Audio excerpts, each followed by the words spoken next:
Welcome to the Intercourse Show. I'm your host, Mr. B. Today we have a very exciting show for you. We are discussing the Israel-Iran conflict. As some of you may know, the U.S. is on the verge of potentially attacking Iran militarily, and that could result in a widespread, ongoing conflict for the U.S. So as President Trump assesses what he's going to do next, Iran is in the process of trying to deal with their economic woes as well as the, uprising from various communities inside of their country. And some see this as a good opportunity for us to completely remove the existing regime that's ruled for more than 40, 50 years. And others see this as a risk too big for us to take on. Given our track record in meddling in affairs in the Middle East, we have not exactly cracked the code on how to do that effectively.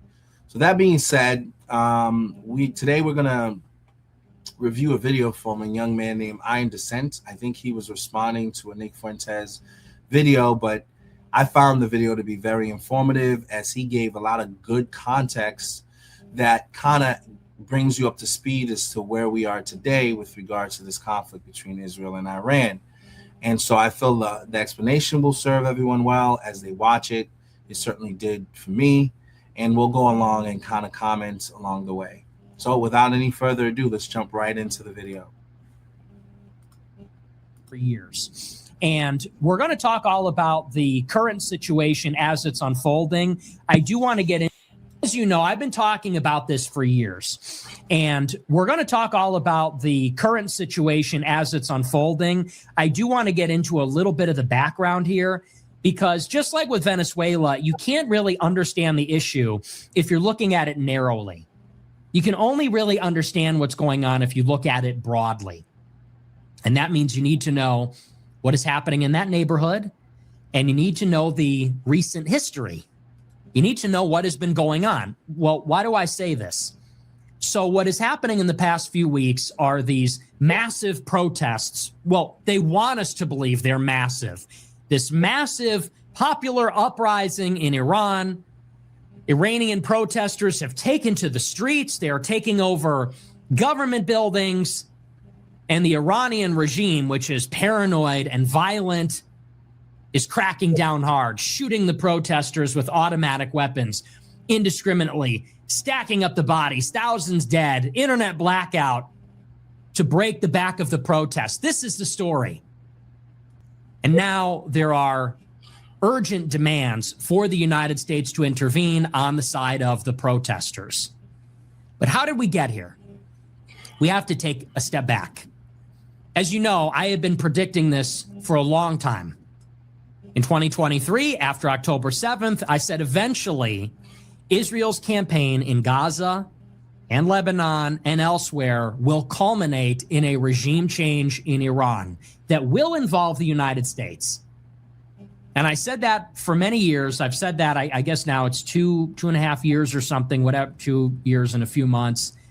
I said from the very beginning that this was the long-term strategic goal, or intermediate term goal for Israel, was they were going to take it in detail. They were going to take it piece by piece. And by that, I mean, they were going to dismantle Iran's proxy network. They were going to dismantle Iran's nuclear hedge, which is its nuclear centrifuges and stockpile of highly enriched uranium. They're going to take out Iran's missile capability, their missile launch platforms, of which they have thousands of missiles, and that ultimately, once this has been achieved, the pathway will be cleared for a decapitation strike, a color revolution, an invasion, some form or another of regime change. And I said that, as you know, for those that have been watching the show years ago, it wasn't, I don't think, really the most unpredictable thing, because the Israelis were saying it. The Israelis after October 7th were saying this. It's no, I mean, this has been going on since the 90s. I mean, you can even cite the 7 countries in 5 years memo. General Wesley Clark was shown a memorandum when he visited the Pentagon after 9/11. It came from the Secretary of Defense's desk, Donald Rumsfeld. The neoconservatives who hijacked our foreign policy formed a cabal, shadow government from the Pentagon, crafted this list of 5 countries the United States was going to overthrow in regime change wars during the war on terrorism: Iraq, Syria, Lebanon, Libya, Somalia, Sudan, finishing off with Iran. Iran is the last domino to fall. As of June of 2025, in the 12-day war, we've been to war with all 7. All 7, well, prior to Iran, excluding Iran, the first 6 were total quagmires, fruitless and detrimental. Nothing but misery was induced.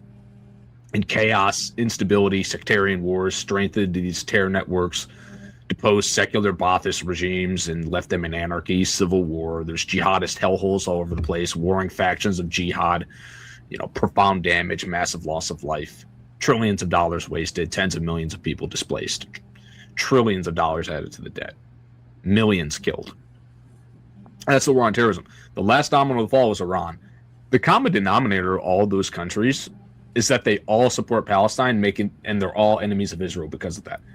You're an enemy of Israel if you support Palestine, and if you aid, abet, arm, provide military equipment, weaponry, projectiles, bombs to the nationalist insurgent groups, the resistance groups of the big state backers. That would be Hamas, Hezbollah, Houthis, and Islamic Jihad.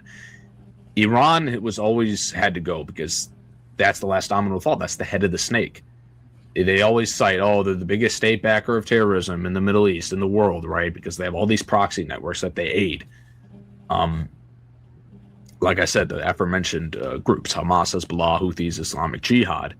And so that's why they want Iran to go. Also, Iran opposes their regional hegemony in the region, their undefinable borders, their indefinite border expansion, their Eretz Israel project, their Greater Israel Imperial project. They want a King Davidic empire. They want their borders to be from the Mediterranean to the Euphrates River, which is in Iraq. I mean, this is approximate borders of the King David Empire in the Hebrew Bible. This is what they want. So obviously, Iran is that domino has to fall because they would oppose it. And this is just an extension of the clean break memo. The clean break was a break from Oslo, but the new strategy was to rely on the U.S. military to depose all of Israel's enemies. Don't target the nationalist insurgent groups, Hamas, Hezbollah, all those groups, the insurgent Islamic militant groups. That's inefficient. That takes time. Target the big state backers because these are the proxies of the big states. Cut off the funding, cut off the arms, cut off the military exportations to those groups. Then they'll cease to exist. They're externally funded, at least at the time. This was the idea. Take out the big state backers. And then the whole goal of the clean break was for Israel to never feel resistance, blowback, attacks, assault, opposition, resistance, blowback, terrorism. Attacks, not terrorism, but that's what they classify it as. I digress. Israel they're not actually terrorists. I mean, you have a right under international law to resist a foreign imperial occupation of your homeland.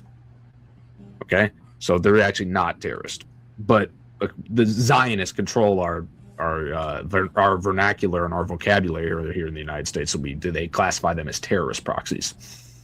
But the idea was remove the state backers, destabilize the region. When the region's destabilized in chaos, turmoil, these countries are divided and fragmented and weak and impotent. They can't oppose Israel. They can't fund the proxies. The proxies of the big states, the Islamic militant groups, they cease to exist eventually because they're externally backed and supported. The regions destabilized, Israel can indefinitely expand their borders and accomplish their Greater Israel Imperial project without impediments from the big states because they're deposed by the United States. It has to be the United States because Israel is a country of less than 10 million people.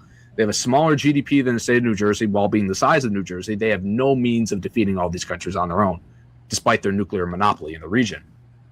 Said that after October 7th, we have to just change the status quo. We need to reset the balance of power. We need to reset the regional order that has persisted for 50 years, and they're alluding there to the Yom Kippur War and the land for peace negotiations since then, tolerating a Palestinian state, the rise of Iran and Islamism. In no uncertain terms, they were gesturing towards and telegraphing regime change. Now, why does this matter? It's because if you're only watching the headlines, if you're only watching the news, then these things are coming at you very fast, and they're happening all of a sudden, I remember I was talking to a Trump supporter in 2024, and I said, I'm not voting for Trump because he will take us to war in Iran. And I remember this guy said, dude, I just don't see that happening. And I said, well, of course you don't see it happening because you're not paying attention to what's happening in the region. You are not paying attention to the news at all. You are sitting around and waiting for the big story to break. You're waiting for the crisis to boil over, and that is when it appears in your For You page. That's when it appears on your timeline. And then it seems like it came out of nowhere all of a sudden, and maybe more importantly, it feels sporadic. When the United States and Israel attacked Iran last June, it felt like it came out of nowhere, and then as quickly as it arrived, it went away. And because it wasn't in the news, people stopped paying attention. And so because NPCs struggle with object permanence, for them, it just stopped existing. The region stopped existing. The crisis stopped existing. It was resolved in the war. And I remember after the 12-day war, when Israel and the United States bombed Iran last June, everybody said, well, no harm, no foul. All Trump did was drop a couple of bombs on a couple of nuclear facilities. They said it's really not a big deal. I have to agree with the point he just made here. A lot of times, a lot of us are not following these events closely because we have our own lives. We're kind of doing our own thing. And so when we get the information from mainstream news, we get it without any proper context to what's happened leading up to this moment. And so our reactions is based on the information that we have at the time that we get it. And for people like these two gentlemen, they apparently have been tracking this and processing this because it's a passion of theirs. They make the time for it. They prioritize it in their day-to-day lives. And they go and get the information. They're tracking it. They're reading about it. So they have a lot more insight than the general public does on what's actually happening with these things. So they can speak to it intelligently. As you've heard from the young man, I Am Descent, he has brought a lot of context that I was not aware of surrounding this conflict. Things that led up to the moment that we are in now. And I found it to be extremely interesting that he was able to highlight that there is a bigger agenda beyond removing a brutal dictator of Iran. There is also this hidden agenda that most people in the public don't know, which is Israel's ambitions to expand, which is Israel's desire to not be contested militarily, to be the only formidable military power in that particular region, and we being pawns that can potentially help to bring that to fruition. That's a huge context for anybody who's kind of observing this information. That's something big for anyone to kind of keep in their back of their mind. And we would do this at what cost? There were some other things that was brought to the table that I was not fully aware of, like the fact that there was a plan that was presented to some senior Pentagon members that had talked about eliminating 5 or 6 or 7 countries, I believe, who Israel saw as a threat to them. And just like you could check off the list, we got into wars with every single one of them, Iraq being one of them, and ended up being in a long-term conflict in Iraq and other places there. And so when you start to see that these conflicts are not happening by coincidence, it does give you reason for pause. And hopefully we're learning from the lessons of our past to not repeat the same mistakes. And I think guys like this are bringing this to the public's attention so that as we elect our leaders or as we communicate with our leaders, we're hopefully conveying what we don't want. We don't want ongoing wars. We don't want conflict. We don't want to be involved in wars and, to be depleted, and because we have our own problems. There's a ton of things here in the U.S. that, requires our attention. And should we, it's a matter of principle, involve ourselves in policing every event that takes place in the world, especially if it pertains to a particular country. Now, these guys argue that there's a huge influence that the Israeli government has on our political leaders, i.e., maybe they bought them out. I don't know what truth there is to that, but it would appear as if the whole conflict between the GOP is between the people who don't like Israel's influence on political leaders and the people who don't mind Israel's influence on our political leaders.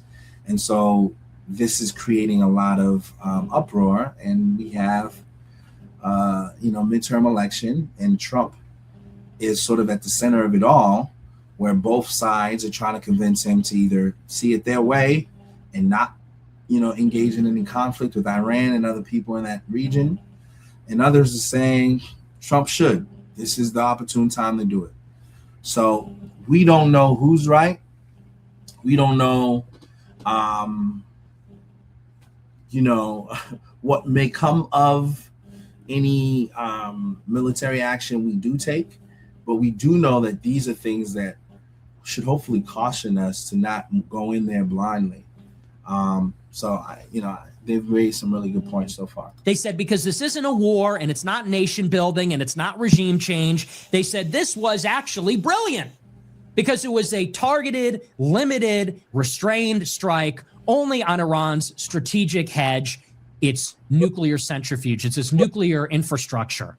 They said, so now that the conflict is over, we can all forget about it and we can say mission accomplished, like George W. Bush. It had like an 80% approval rating within the GOP, those strikes, and everybody moved on. So why does the context matter?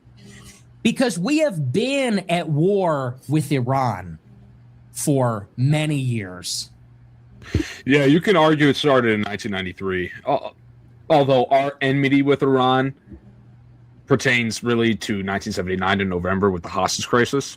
That's when we had an end of diplomatic relations with Iran. People forget,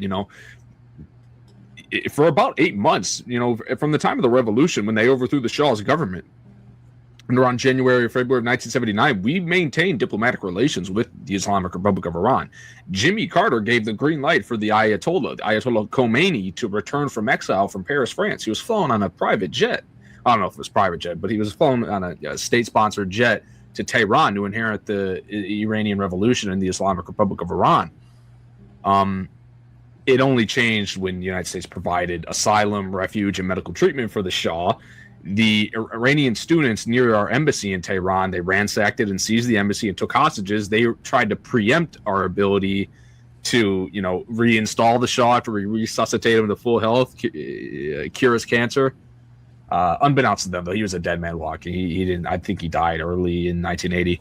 So we were not going to reinstall him anyway. But that was the end of diplomacy. So you can argue that's when our enemy with Iran started. But then again, 6 years later, in 1985, we started the Iran-Contra scandal, which was motivated by Israel, because we know during the 80s, Israel and Iran, despite their enmity towards each other, the Palestinian issue, overlapping goals of regional hegemony, Iran's support for Hezbollah, they remained an ally because this is during the Cold War. They had mutual enemies, the Soviet Union and Iraq, the Sunni Arab client states in general.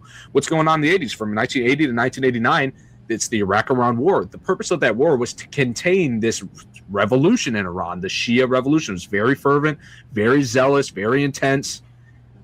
It had goals of metastasizing into the region, either through a military exportation or through inciting natural uprisings and rebellions against these Sunni corrupt monarchies in the Persian Gulf. Bahrain, supermajority Shia country. Iraq, right on Iran's western border, supermajority Shia country. The United States, under Jimmy Carter again, lame duck year as president, gave the green light in September of 1980 for Saddam Hussein to invade Iraq. He conscripted his majority Shia population into the war out of fear that they might choose their ethno-religious loyalty with the Iranian Shia regime, supermajority Shia country as well, and not their national origins, their allegiance to their country, Iraq. So he conscripts them. The purpose of that war was to contain the revolution, to prevent it from spreading.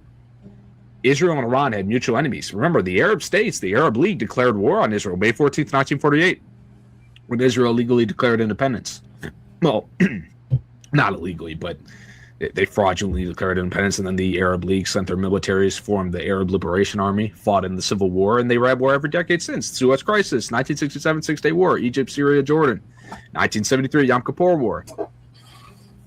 So they had mutual enemies, mutual necessities. Israel doesn't produce any oil. An infinitesimal amount of natural resources is produced in Israel. It's not a strategic region. Iran, number 3, largest proven oil reserves. They had a secret oil pipeline in the 80s. The defense minister in 1987, Yitzhak Rabin, future prime minister, called Iran their greatest ally in the region, despite the Ayatollahs and the mullahs and the IRGC being in power, because they had mutual enemies, mutual needs, and they were mutually isolated during the Cold War. They needed each other. They were allied by necessity, not by choice. They didn't like each other. Like I said, inflammatory rhetoric Iran had for Israel, wanted to annihilate them over the Palestinian issue, right? But they're allied by necessity because they had those mutual enemies. But then in the 90s, it ended, right? Because the Soviet Union collapsed. Iraq was severely enfeebled from that war, as well as from the first Iraq war.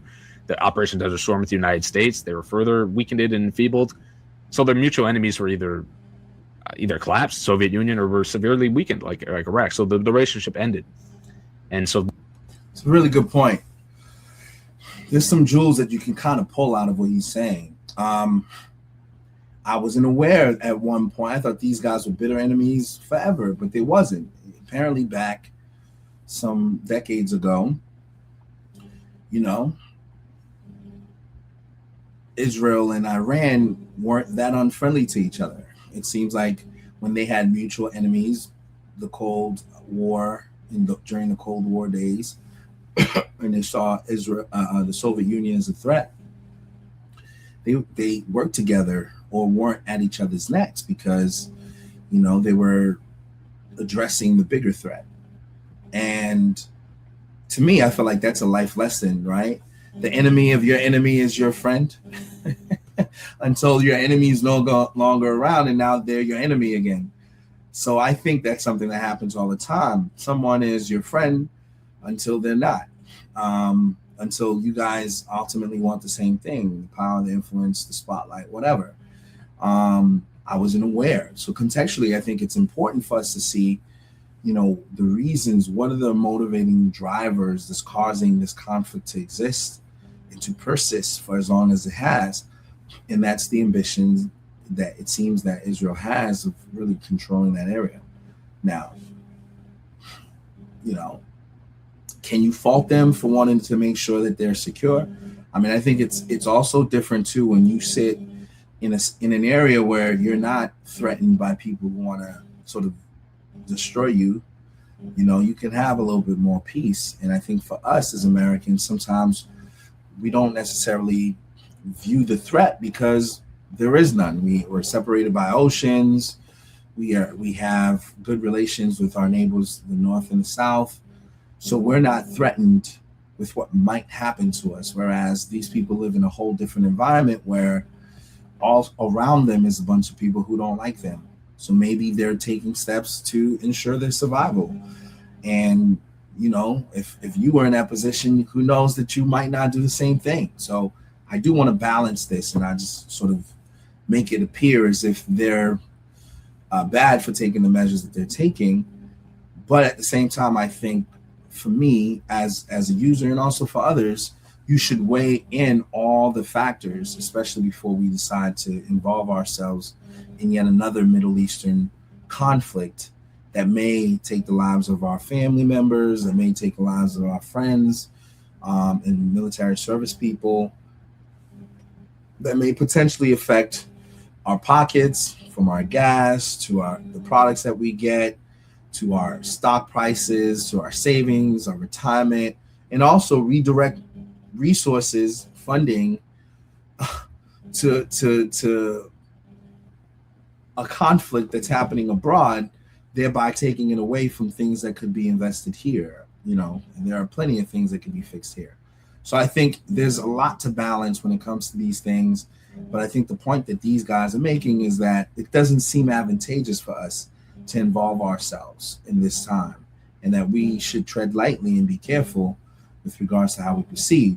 But also, I do give them a lot of credit for the fact that they followed all the prior events that has led to this point.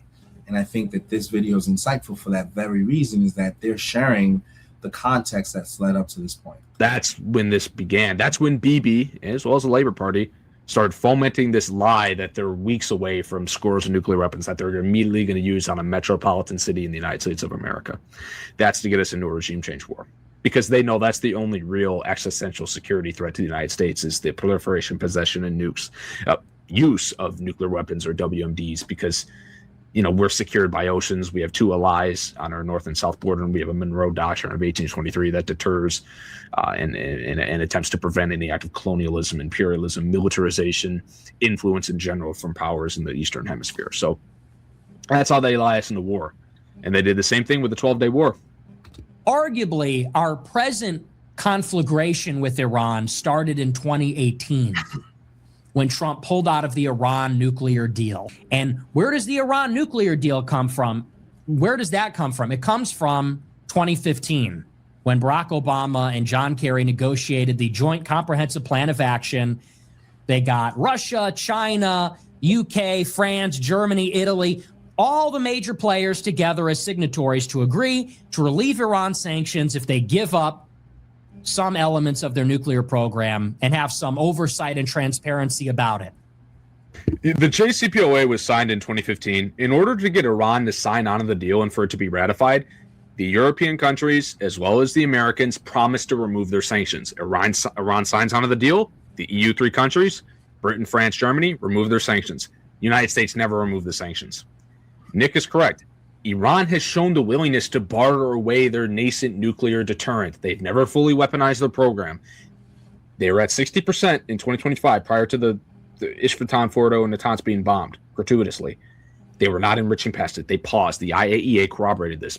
Tulsi Gabbard, appointed by Donald Trump, Director of National Intelligence, access to all of our intelligence agencies, confirmed. She made 2 salient points in her annual threat assessment under oath. They're not trying to make a nuclear bomb, and they have not made the political decision to do so. Remember, they have 2 fatwas, and they remained a signatory of the NPT. Signed in 1970 under the Shah, remained to this very day. 2 fatwas banning the proliferation, possession, and use of both WMDs and nuclear weapons. Okay, they use it as a negotiating chip, as a bargaining chip, as their only leverage with the United States. We're the global military and economic hegemon, and they know that they can use it as leverage because, like I mentioned earlier, we have a unique aversion to the proliferation, possession, and use of WMDs and nuclear weapons because that's the only real existential security threat to the United States of America, the most secure country in world history, in that we can circumvent a ground invasion because of our unique security. Oceans, allies, Monroe Doctrine. So they use it, they convey the message of ability and capability. You have a latent nuclear deterrent and a latent nuclear weapons program. 90% is the threshold for weapons-grade uranium. They had not crossed that. They enriched their uranium up to 60%. 60% of their natural uranium had been enriched and converted into uranium-235, which is fissile material and fuel that can be used to create nuclear bombs, but you have to reach 90%. They're at 60%, and they paused, according to the IAEA. So they're conveying the message of ability and capability of the technology, the infrastructure, the wherewithal, the know-how, the stored up enriched stockpile. You're conveying the message, hey, don't attack us and we won't make nukes. It's a deterrent strategy. It's a judicious strategy. Brazil and Japan does this. They weren't trying to create nuclear weapons. They use it as a deterrence by conveying the message of ability, and they try to use it to get the United States to the negotiating table, urge them, motivate them. Hey, let's negotiate. We'll barter this program away like we did with the JCPOA. They had a 20% stockpile of enriched uranium in 2015, offloaded by Russia under the provisions of the JCPOA. Their cap was at 3.67% enriched uranium. They could not enrich more. They had the IAEA weapons inspectors with cameras inside to ensure, to safeguard that they weren't weaponizing their program. I don't like Barack Obama at all. That was a good deal. I'm gonna weigh in on this. I would agree with that. As a person who initially supported Barack Obama, I wasn't a big fan of his policies, and ultimately, I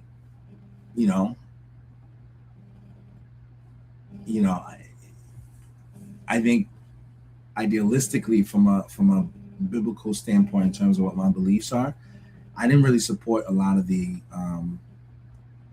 policies that he got accomplished. But this was something that should be added to his good accomplishment column. This was something that was hard to do. He was able to rally a lot of global powers to support it, and it resolved a lot of the tension and conflict that was happening in that area for a period of time. Now, certain people in Israel didn't like it because they didn't get what they wanted, and somebody finally told them, no, we're going to do this, and did it. So I think in a way,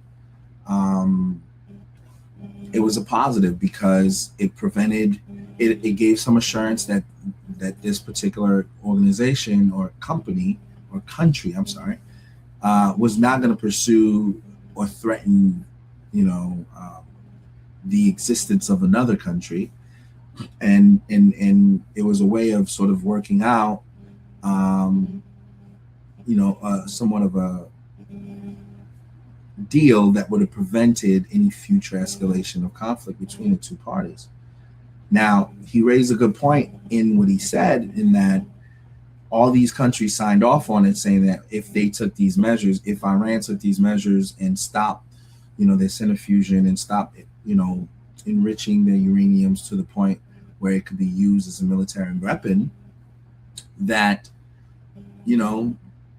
they will remove some of the sanctions that they had against them. I wasn't aware of this, most of the countries did, but the U.S. didn't. Now, maybe the U.S. wanted to continue to apply pressure, which is why Iran's in the situation they're in now, where there's a lot of, uprising due to the, economic woes they're having that is directly connected to the sanctions that's been placed on them. But to me, this is somewhat of a little bit of a not a good look for the U.S. per se, because if we do get agreements signed with countries abroad and we don't follow through, I think this is a similar argument that Russia would make about, their conflicts over there with Ukraine. They signed off on a deal with the U.S. that said NATO would not expand any further closer towards their borders. That was violated. So Russia's point of view is, we had a deal. These NATO has been advancing closer and closer to our borders, and now Ukraine is at our border, and we can't allow that to happen because we agreed that it wouldn't. And despite that agreement, you guys have allowed them to, and now you're considering them entering NATO. That's a problem for us. So similar, Iran could probably make a similar argument that, hey, we agreed under this agreement that if we took steps not to continue enrichment of the uranium, then we would not, in any way, shape, or form be restricted under the sanctions. And it seems like everyone but us followed through on the deal. That makes things complicated. It makes it hard for any country to have any confidence that you're going to follow through if a deal actually comes to fruition. But that being said, kudos to Obama, because that was a good accomplishment in my view. To me, I take the position of anything that is peaceful, that does not get us involved in wars, is a good policy. Provided that we're not, obviously selling the farm and selling ourselves completely short. But to me, I err on the side of peace. I don't want Israel being attacked. I don't want Iran being attacked. I don't want conflict between these two folks. I mean, I would rather them get along and, us not having to get involved in the capacity of war. But there are some people who don't see it like that. And you have to understand both sides. Like I said, I understand what they're saying is that there's been certain provocations made because a certain country has an agenda to get rid of what they view as their major threat, the only major formidable threat to them. And I understand that country's side, right? That country's side is like, if you were in our shoes, you would probably do the same thing we're doing, right? Because you wouldn't necessarily want to feel threatened that harm can come to you or your people. So there's a balance in all things, but I think we, as bystanders, need to understand how these two things connected. Trump went through in 2017 at the behest of the Israelis, because Israel promotes the poison pill, which Donald Trump has implemented into his nuclear negotiations with Iran, which posits that Iran cannot have any enrichment capability. They cannot internally or independently enrich their natural uranium within Iran. If they want to enrich uranium-235, they have to buy it from a supplier and import it. They can't have a civilian nuclear energy program. That poison pill is designed to get us into another fruitless regime change war in the Middle East because it's illegal. Iran will never accept it. It's against Articles 2 and 4 of the Non-Proliferation Treaty, which states how every country that's a signatory of this deal can have a safe, civilian, non-weaponized nuclear energy and nuclear power program. Now, I'd like to add some context to that. For a lot of people, they don't understand what the nuclear proliferation thing is. Well, obviously, nuclear is a form of power. It's how nations, major advanced nations, provide electricity and power for their people. And certain countries have the knowledge on how to use that nuclear energy to formulate bombs that can be destructive to the lives of many people. If the nuclear energy is infused beyond 90%, then that's when it becomes the threat of creating a nuclear bomb, bringing mass destruction to a lot of folks. And there are select less than 2 handfuls of countries who has done that successfully. But for most countries, nuclear energy is a good source of power to help, their people, to generate power for their people. And Iran has the capability and the ability to infuse their nuclear energy to proliferate their nuclear energy to the point of making a bomb or some destructive weapons. But they are using it as leverage not to, right? And there's countries who feel threatened by that based on some of the comments that Iran has made in the past.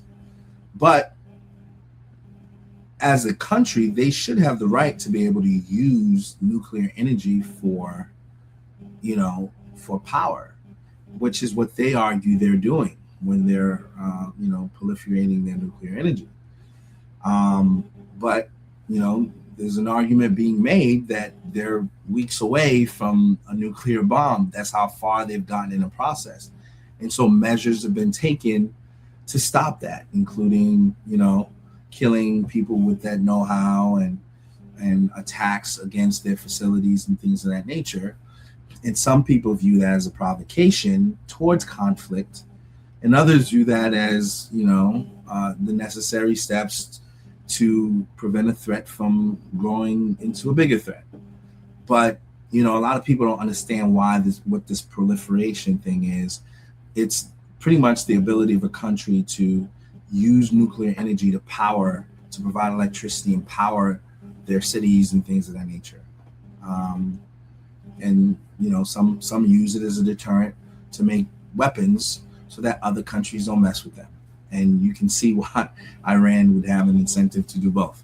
But that being said, that's sort of what's at the heart of this is whenever there's these debates at the United Nations or, our Secretary of Defense or, our CIA intelligence officers are telling us, well, this is the threat level and we don't see anything that's telling us that they're there yet. And then there's other information that says differently. That's sort of at the core of it. I don't know if everyone follows along with that. So I thought I'd add some context. So, and again, they've been saying they're a few weeks away since the 90s. Okay. Bibi's been holding up his placard at the UN at General Assembly meeting every September since the 90s saying how they're a week away from nuclear weapons. They're going to have them by tomorrow morning. It's been a lie. Just like with the WMDs in Iraq, lie. We pull out of the Iranian nuclear deal unilaterally in 2018, hit the sanctions back on Iran hard. We forced the Europeans to put the sanctions back. 2020, we kill Qasem Soleimani, their top general. We declare their paramilitary group, the Iranian Revolutionary Guard, a terrorist group.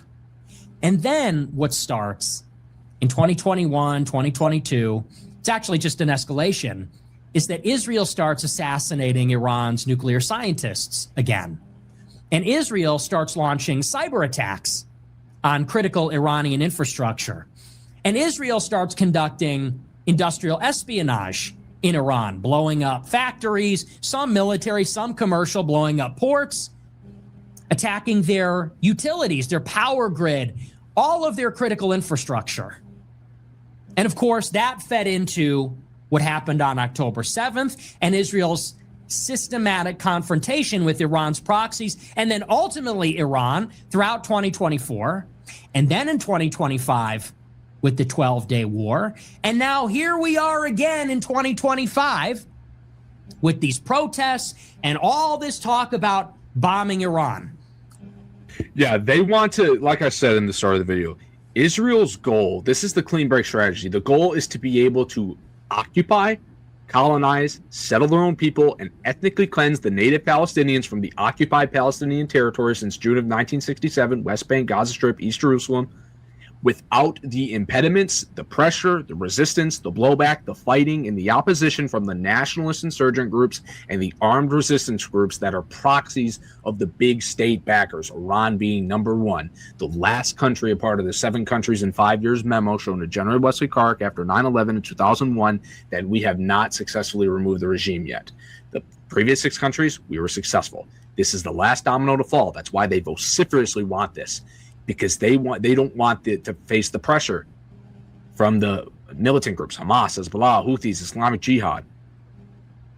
Okay, they also they have undefinable borders. They want to be able to indefinitely expand their borders without Iran opposing them.